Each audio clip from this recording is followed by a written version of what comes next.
All right, welcome back to another 2021 MLB Draft Team Preview. Today we have the evil empire, the dreaded, the hated New York Yankees organization, but a fun organization that obviously has a rich scouting tradition. Going back over their picks over the last few years, Joe, they haven't made a ton of splashes in the first round. They have gotten some good players. I think Austin Wells is obviously a good one. Clark Schmidt a few years ago is another. But they've had some misses as well. So far, Anthony Siegler, as talented, as unique as he is as a player, really hasn't worked out, really hasn't shown a ton. But every year, if you go back and look through rounds 1 through 20, they always hit in a couple of guys. They find some unknowns. They're a good scouting organization. They obviously have money to invest. They've brought in, Eric Cressey, Matt Blake. They've become a little bit more analytical. Not that they weren't before, but they've brought in some guys that are right on the cutting edge of a lot of different types of training and development. Joe, all that said, where do you think the Yankees are going? I know we have plenty of Yankees fans that are watching this. They're probably listening with keen ears. What are they going to do, Joe? What do you think? A lot of pressure. Hey, man, if I knew what the Yankees were going to do, if anybody knew what the New York Yankees were going to do in any draft, this would be a lot easier. But, I mean, you talk about some of the successes. I think you and I both agree Austin Wells was a fantastic pick. I think you're looking at a big leaguer. It doesn't matter where he ends up on defense. Sure. He's going to be a big league hitter.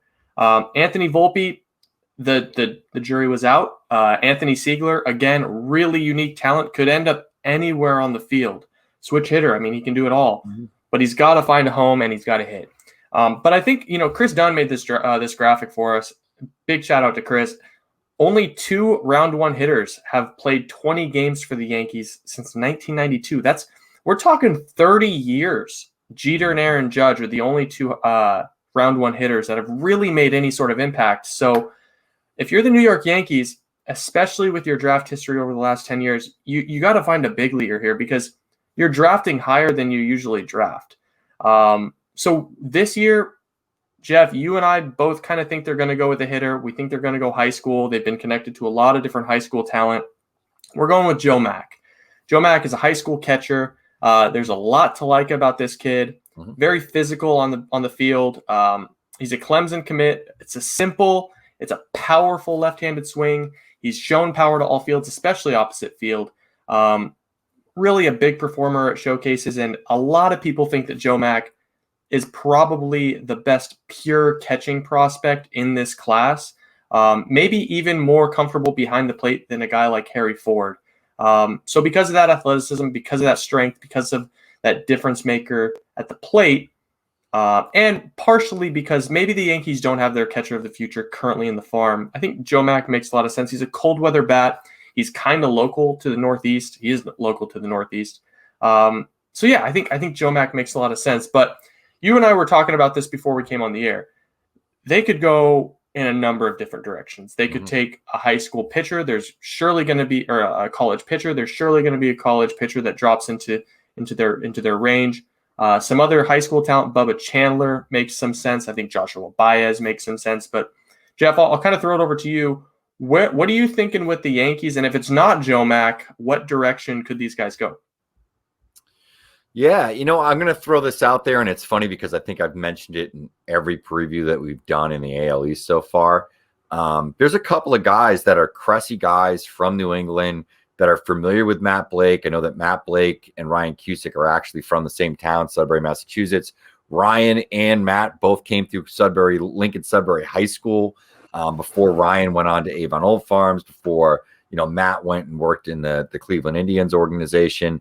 Both came through Cressey. Sean Blake is another guy that I don't know if he's necessarily going to push into the first round. We thought there might be a chance early in the draft process that he could because he has big stuff.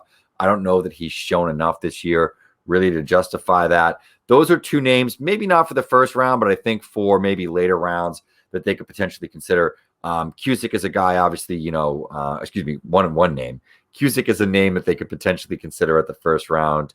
I don't know if they necessarily go that way. I just think that the connections there with Cressey, who's their strength and conditioning coach now, and Matt Blake, their big league pitching coach, some connections there, within the organization. That may not be much for Damon Oppenheimer, right? He's a guy that's been around the block a lot. Obviously, has drafted a lot of catchers it wouldn't shock me if maybe he's somebody that takes whoever drops of this high school shortstop class. Maybe a guy that's, on the outside that could potentially drop there. Carson Williams, I know, is a name that's popped up a lot. That wouldn't shock me. Falls right into one of those draft picks from the state of California as well, which is something that they've obviously had a history of doing. So that wouldn't be a shock. And then another name I'll throw out there is Peyton Stovall. I know we both like Peyton Stovall a lot. We had him on for an interview. Really, really fun kid. Wouldn't shock me if they go that direction either. They have the funds to be able to bump some guys back into other rounds. They're coming off a draft where they only had 3 picks. So they might be able to play around with the money a little bit more, pull down a guy like that that's, kind of within that tier. I think as we've said in other shows, this is a really fluid draft after maybe pick 12, 13, 14, 15. And you can make a case for guys 16 to maybe even like 45 could all go within that mid, to late first round range. It wouldn't shock me if the Yankees end up with a guy like that either. There's a lot of names that are in play here, and they could honestly go in a lot of different directions just in terms of they need to get a big leaguer. They need to get the best guy on the board. I don't think there's even positional depth questions. Once again, it's the Yankees. They're going to take the best guy that's there. Yeah, I love the Sean Burke call out because Tyler and I, who is obviously a regular on our draft content, we were talking outside of Kumar Rocker and Jack Leiter. You could make a pretty strong case that Sean Burke has the 3rd best pure strikeout stuff in the class. It's a big body. It projects as a starting pitcher body. That's the type of guy that you could maybe see in a bullpen in 2022, possibly starting in 2023. I got another name for you that I want to throw out there that I don't think we've given quite enough love on this channel, and that's Gavin Williams out of East Carolina. I think it's a big, high octane, kind of Ryan Cusick-y type frame, 6'6", up to 99, up to 100 last year. Really found command this year. I think maybe he makes a push. I think he makes some sense up in the top of the draft. And then the other name that I want to bring up, just because he's making a push right now, and it wouldn't surprise me to see him go early, and that's Frank Mazucato. Northeast kid, cold weather kid, kind of a pop-up this spring. I think he just kind of fits what they've gone for in terms of preps. I mean, Anthony Siegler, or was it Siegler? Yeah, Anthony Siegler was a cold weather prep, Jack Leiter's battery mate. So, yeah, I mean, I think there's a number of different directions that the New York Yankees could go, but we'll see, man. What do you think? I got one more name that I'm going to throw out there. And I'm going to say, just based on the track record of 2017, a big, well-known, famous college performer in a big program in the SEC, got injured, was an ace of a staff, still went in the first round. Clark Schmidt, they took a chance there. We always talk about Washington taking the chance on those TJS guys, the guys that have had Tommy John surgery. Maybe Gunnar Hoglund now falls to their lap, where they didn't have an opportunity to get him before. Now they're looking at it and saying, we can get this guy, maybe even pay him less than we thought we would have to.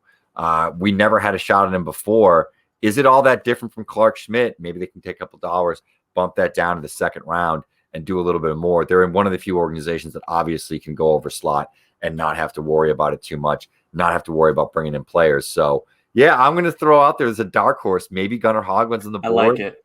And they could potentially take him. Not a bad fit there. Hoglund is one of the least optimized premier pitchers in this draft, and putting him with Cressy after fully recovering, I mean, you could turn that guy into a low 3, high 4, maybe a high 3 with some of his innate ability to spin the ball. A lot of lost efficiency in his delivery. Getting too far into the weeds, Jeff. Don't want to go too far. But, yeah, the Yankees, really exciting. I guess for our money, we're going to go Joe Mack, but they could go a number of different directions. We'll catch you tomorrow on another episode of the MLB Draft Team Preview.